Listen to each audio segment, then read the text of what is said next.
शुरू करते हैं। Right on muscular system. अच्छा, नर्वस सिस्टम पहले देखें। चलिए, right on nervous system. Nervous system जानती है कुछ?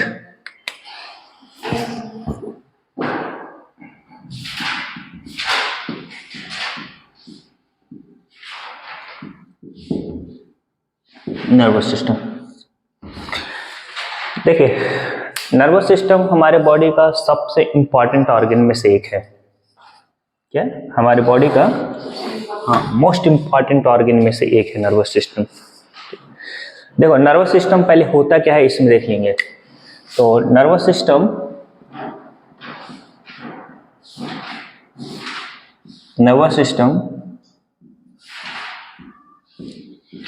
कंसिस्ट ऑफ, इसमें जनरली ब्रेन दिखेगा,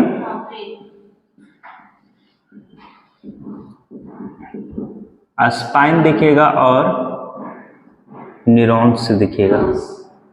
ब्रेन, स्पाइन और न्यूरॉन्स। ये ब्रेन और स्पाइन ये दोनों जिस सेल से बना होगा उस सेल को हम लोग नर्व्स कहते हैं या न्यूरॉन्स कहते हैं। सेल को भी हम लोग, यानी ब्रेन के सेल को भी न्यूरॉन्स कहते हैं, ठीक है, या स्पाइन के भी सेल को न्यूरॉन्स कहते हैं। तो दो मेजर ऑर्गन से ये बना होगा, ठीक है। इसके न्यूरॉन्स को स्ट्रक्चर देखेंगे ना तो ये दूसरे सेल से डिफरेंट दिखेगा। इसका न्यूरॉन्स ब्रांचड होगा। क्या होगा? ब्रांचेज होगा। एक न्यूरॉन्स का अगर हम स्ट्रक्चर निकाल के देखेंगे बॉडी पे तो कुछ इस तरह से वो दिखेगा।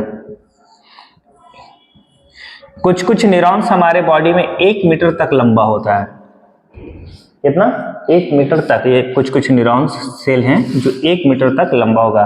यानी शरीर का एक ऐसा ये सेल है जिसे हम लोग नेकेड आई से, नंगी आंखों से इजीली देख सकते हैं। तो न्यूरॉन्स का कुछ स्ट्रक्चर ऐसा दिखेगा। तो बहुत सारे ब्रांचेज होंगे और सारा न्यूरॉन्स एक दूसरे के साथ इंटरकनेक्टेड होगा, यानी जॉइंटेड होगा।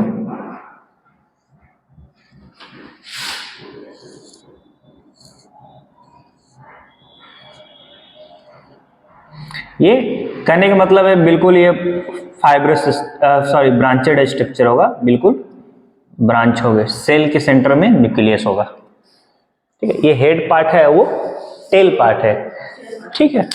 इस पे छोटे छोटे इस तरह से बॉक्स लाइक स्ट्रक्चर होंगे।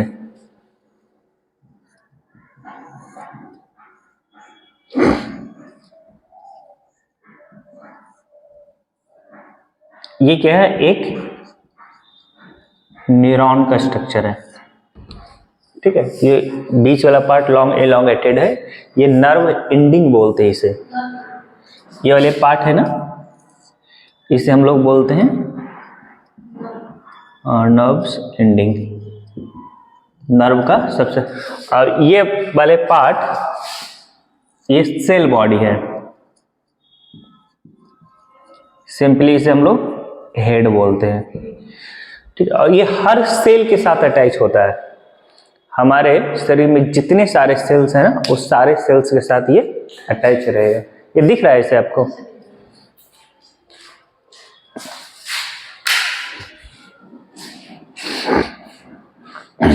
इलेक्ट्रिसिटी का बहुत दिक्कत हो रही है सर आजकल।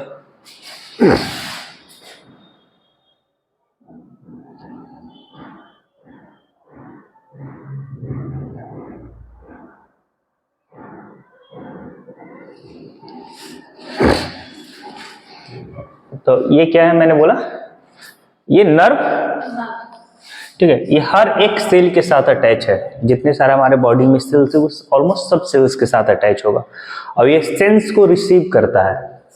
मान लिया जाए ये स्किन के सेल के साथ भी ये पार्ट अटैच है। स्किन को जैसे ही हम लोग टच करेंगे तो जो टच वाला सेंस है ये न्यूरॉन्स ही रिसीव करेगा, इसको ट्रांसमिट करेगा नर्व एंडिंग तक, फिर दूसरे न्यूरॉन्स को देगा, वो आगे देगा, वो आगे देगा, वो आगे करके हमारे ब्रेन तक पहुंचेगा। ब्रेन उस पर एक्ट करेगा कि है क्या, और फिर वो वापस रिवर्स एक्शन में आके हमारे यहाँ तक आएगा, तब उस पर हम लोग रिस्पॉन्स देते हैं, क्लियर? यानी ये रिस्पॉन्सिबल है नर्वस सिस्टम बॉडी के जितने सारे ऑर्गन है उसके फंक्शन के लिए। ये रिस्पॉन्सिबल है क्या? बॉडी के जितने सारे ऑर्गन्स हैं उसके फंक्शन के लिए। अगर मान लीजिए मेरे को यहाँ पे ऐसे पिन में किया तो ये दर्द न्यूरॉन से ट्रेवल करते हुए ब्रेन तक आएगी, ब्रेन उस पर एक्ट करेगा, तब हम लोग हाथ हटाएंगे या इस पर रिस्पॉन्स करेंगे। ठीक है, किसी चीज पर रिस्पॉन्स करना उसको रिस्पॉन्स टू स्टिमुली बोलते हैं। ये हम लोग पेन किए, इससे हम लोग स्टिमुली बोलेंगे, और इस पे एक्ट कर रहे हैं तो स्टिमुली पे रिस्पॉन्स करना बोल रहे हैं। ठीक है, अगर मैं चल रहा हूँ अचानक गड्ढा आता है, रुक जाता हूँ, तो वो एक्शन स्टिमुली होगा, रुकना रिस्पॉन्स टू स्टिमुली है। समझ में आ रही है? फॉर एग्जाम्पल के लिए अगर मैं यहाँ पे ऐसे पिन कर रहा हूँ तो पिन यानी बाहर से जो चीज आ रही है पिन कर रहा हूँ वो स्टिमुली है, और पिन पे हम रिएक्ट जो करेंगे वो रिस्पॉन्स होगा। तो नर्वस सिस्टम का सबसे मेजर काम है रिस्पॉन्स करना, स्टिमुलेशन पे, कोई भी स्टिमुली पे रिस्पॉन्स करना। ठीक है, और काम है कि बॉडी के जितने सारे ऑर्गन है वो सब अपना काम प्रॉपर वे में करे, ये न्यूरॉन्स ही कंट्रोल करता है, यानी ब्रेन और स्पाइनल ही कंट्रोल करता है। अगर हाथ का ये मूवमेंट है तो ये मैसेज हमारे ब्रेन से यहाँ तक आना कि हाथ ऐसे मूव करे, मसल्स में कॉन्ट्रैक्शन और रिलैक्सेशन बोन के साथ, तो ये ब्रेन के कारण ही होता है। यानी ब्रेन देखा जाए तो पूरे ऑर्गन का मास्टर है ना ये? हाँ, पूरे ऑर्गन का ये मास्टर है सबको, और एक ऑर्गन दूसरे ऑर्गन के साथ कोऑर्डिनेट करे, ये भी ब्रेन के कारण ही होता है। ऐसा नहीं कि लिवर अपना काम कर रहा है और पेनक्रियाज को कोऑर्डिनेट नहीं कर रहा है, तो वो दिक्कत है। ठीक है, जैसे अगर ब्लड सर्कुलेशन हो रही है, लास्ट क्लास में देखे थे हम लोग कि ब्लड यानी कार्डियोवास्कुलर सिस्टम और रेस्पिरेटरी सिस्टम दोनों एक दूसरे को कोऑर्डिनेट करता है। कैसे गैस का एक्सचेंज हो रहा था लंग्स में, हार्ट ब्लड को पंप कर रहा था तो लंग्स के पास जा रहा था और लंग्स से एक्सचेंज हो रहा था, तो ये दोनों ऑर्गन एक दूसरे को कोऑर्डिनेट कर रहा है, तो वो ब्रेन ही कोऑर्डिनेट करवाता है। समझ में आ रही? तो ये सिंपल सा एक मैं न्यूरॉन्स बताया हूँ। हम लोग को बॉडी में ऐसे बहुत सारे न्यूरॉन्स है जिससे ब्रेन और स्पाइनल बनता है। ठीक है, लॉन्गेस्ट अगर सेल की कैटेगरी में डालेंगे तो वो न्यूरॉन्स है हमारे शरीर में। ये लगभग 1 मीटर तक लंबा होता है। कितना होता है? लगभग 1 मीटर तक ये लॉन्ग होता है हमारे बॉडी का। समझ में नहीं मेरी बात? ठीक, ये पहले डायग्राम बना लो। देखो सेंटर में ये इस स्ट्रक्चर को हम लोग न्यूक्लियस बोलेंगे, ये हेड वाले पार्ट है, ये वाले पार्ट को एक्सॉन बोलते हैं। ठीक है, इस पे स्माइलिंग शीथ वगैरह, हम लोग जब आगे बढ़ेंगे ना ब्रेन वगैरह तो उसमें न्यूरॉन्स का कंप्लीट डायग्राम देखें, लेकिन न्यूरॉन्स ऐसा दिखता है। ये ब्रांच सेल के कैटेगरी में जाता है। किसके सेल की कैटेगरी में? ब्रांच्ड, यानी ब्रांचेज स्ट्रक्चर है ना। हर बहुत सारे हम लोग को सेल की कैटेगरी देखिएगा, ओवल शेप है तो वो अलग है, ठीक है, राउंड है तो अलग है, स्क्वायमस यानी स्क्वायर शेप का है तो वो अलग है। ठीक है, लंबा लंबा कॉलमनर होता है, कॉलम शेप का, इस शेप का, तो कॉलमनर वो अलग है। समझ में आ रहा है? तो ये ब्रांच सेल के कैटेगरी में यानी ब्रांचेड सेल है। यहाँ तक इसको लिखिए ना, आगे बढ़ते हैं।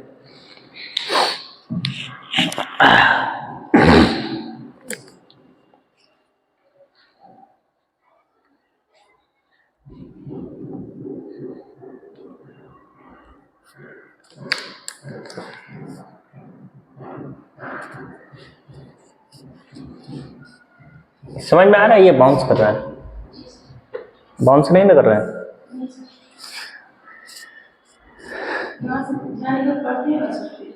अच्छा, पढ़ते हैं यहाँ जाने के बाद? अच्छा,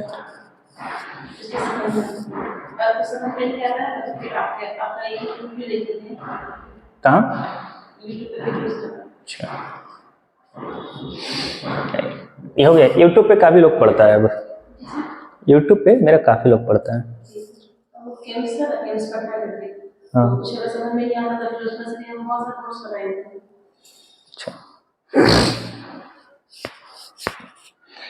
ये आगे बढ़ो। ये हो गया डायग्राम? डायग्राम हो गई? अच्छा, फोन है ना, क्लिक क्या कर लिया करो। फोन है ना तो डायग्राम क्लिक कर लिया करो, बेहतर रहेगा, टाइम बचेगा।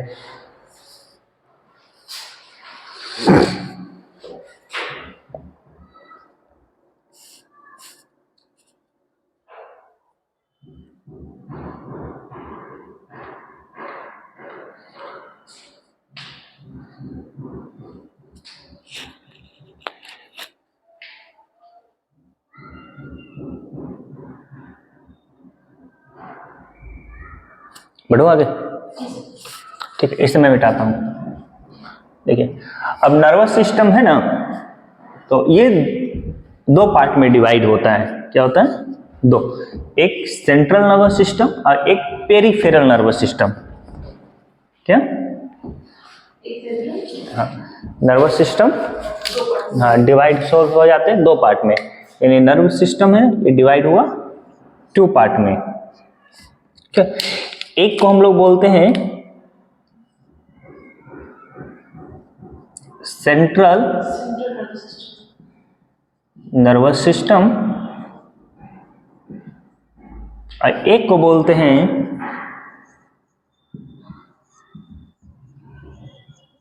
पेरिफेरल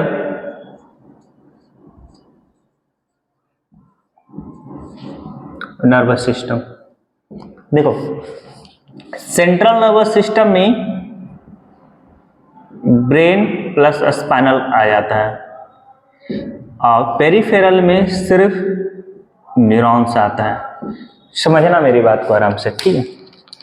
मान लीजिए ये ब्रेन है,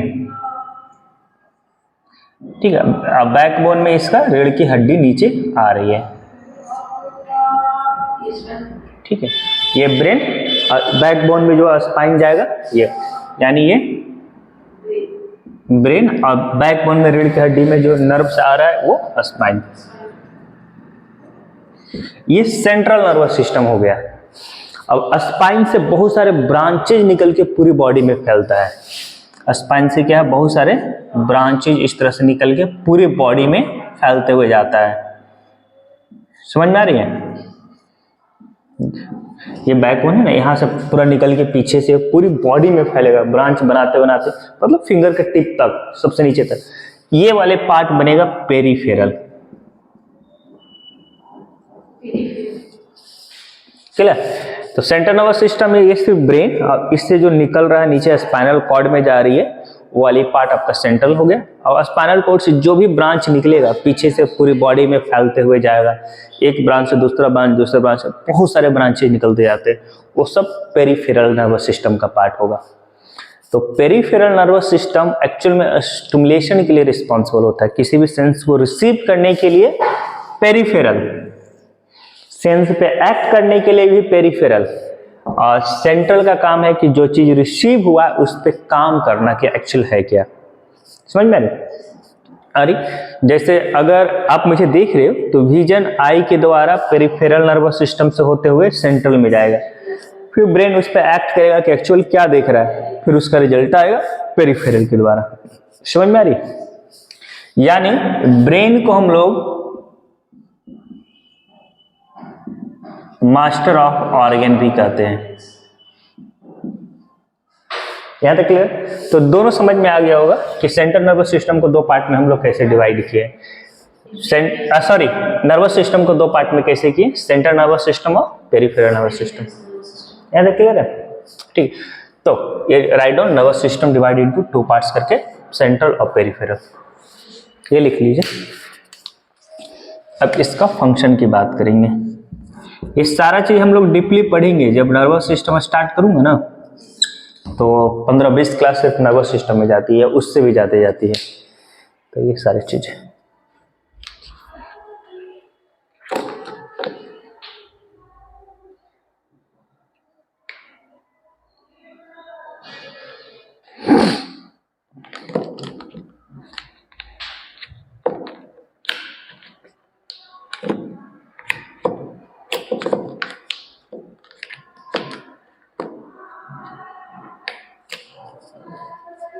एक मिनट।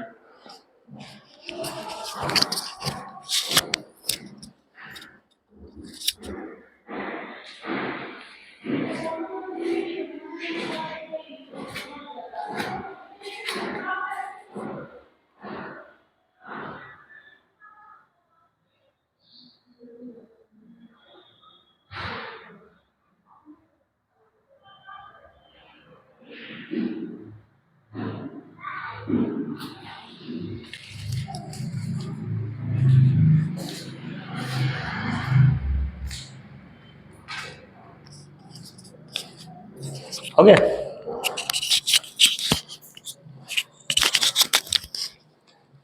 देखिए इससे न्यूरॉन्स जो पेरिफेरल नर्वस सिस्टम में जो न्यूरॉन्स इन्वॉल्व होता है उससे हम लोग पेरिफेरल न्यूरॉन्स कहते हैं, ठीक है। और सेंट्रल नर्वस सिस्टम में जो ब्रेन और स्पाइनल बना रहे हैं इससे हम लोग ब्रेन सेल या ब्रेन न्यूरॉन या दूसरा नाम है इसे क्रैनियल बोलते हैं। ब्रेन का दूसरा नाम है क्रैनियल, तो क्रैनियल नर्व बोलते हैं, ठीक है। इधर एक चीज देख लीजिएगा, ब्रेन को हम लोग बोलते हैं क्रैनियल, ठीक है। तो ब्रेन सेल, क्रैनियल सेल या क्रैनियल नर्व, क्लियर है? तक समझ में आ रही है? अब ये पेरिफेरल न्यूरॉन्स को एक स्पेशल टाइप का सेल भी होता है जो सपोर्ट करता है। पेरिफेरल न्यूरॉन्स को एक सपोर्टिंग सेल भी होता है जिसे गैंग्लिया कहते हैं। क्या कहते हैं? गैंग्लिया, ठीक है। तो अब समझो यहाँ पे सेंट्रल नर्वस सिस्टम बनने के लिए ब्रेन सेल और स्पाइनल सेल चाहिए, यानी क्रैनियल सेल और स्पाइनल सेल चाहिए, ठीक है। पेरिफेरल नर्वस सिस्टम बनने के लिए न्यूरॉन्स ही चाहिए, और जो पेरिफेरल नर्वस सिस्टम में न्यूरॉन्स इन्वॉल्व है उस न्यूरॉन्स का नाम है पेरिफेरल न्यूरॉन्स। अब पेरिफेरल न्यूरॉन्स को एक सेल सपोर्ट करता है, उस सेल को नाम है गैंग्लिया। गैंग्लिया सपोर्टिंग सेल है। क्या है? सपोर्टिंग सेल किसका? पेरिफेरल न्यूरॉन्स का। यहां तक क्लियर? मैं मिटाऊं ये वाले पार्ट, ब्रेन और क्रैनियल वाला सिर्फ। अब आते हैं फंक्शन की। फंक्शन क्या है इसका? पहला फंक्शन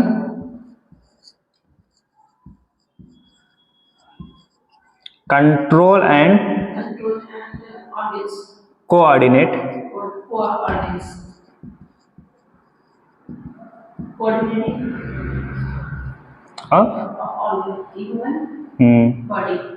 ह्यूमन बॉडी के ऑर्गन्स को कंट्रोल करता है और कोऑर्डिनेट, एक दूसरे के साथ कैसे कोऑर्डिनेट करेगा।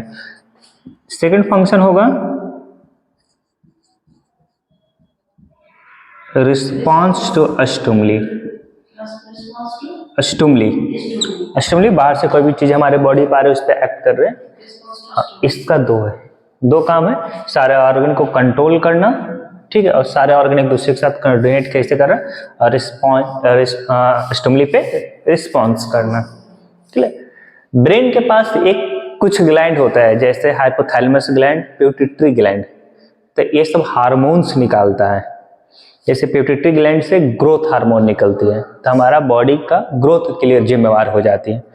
ब्रेन के अंदर एक ग्लैंड है, उस ग्लैंड का नाम है पिट्यूटरी ग्लैंड, ठीक है, पिट्यूटरी ग्लैंड। ब्रेन के अंदर एक ग्लैंड है, उस ग्लैंड का नाम है पिट्यूटरी ग्लैंड। अब पिट्यूटरी ग्लैंड क्या है? एक स्पेशल टाइप, बहुत सारे हार्मोन्स निकलता है। एक हार्मोन्स का नाम ले लेता हूं, जैसे ग्रोथ हार्मोन, ये हमारे बॉडी के ग्रोथ के लिए रिस्पॉन्सिबल होता है। समझ में आ रही है? इसी तरह पिट्यूटरी ग्लैंड से निकलता है TSH, थायराइड स्टिमुलेटिंग हार्मोन, जो थायराइड ग्लैंड पे एक्ट करता है, एक बार बताया था।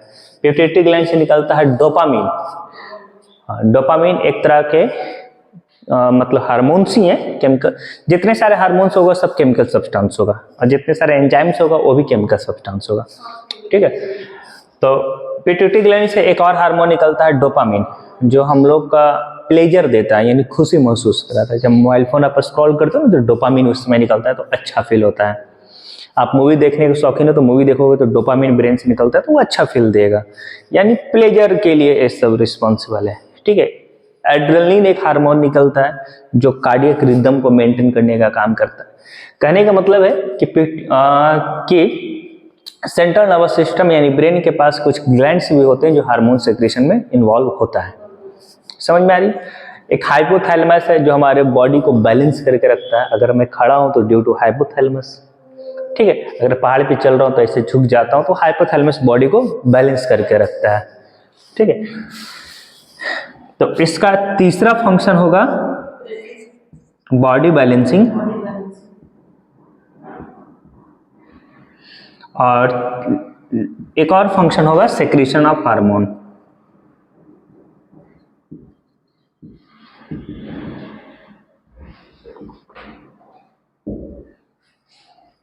यहां तक क्लियर है? राइट। नेक्स्ट क्या है? Muscular system. ये लिख लीजिए पहले।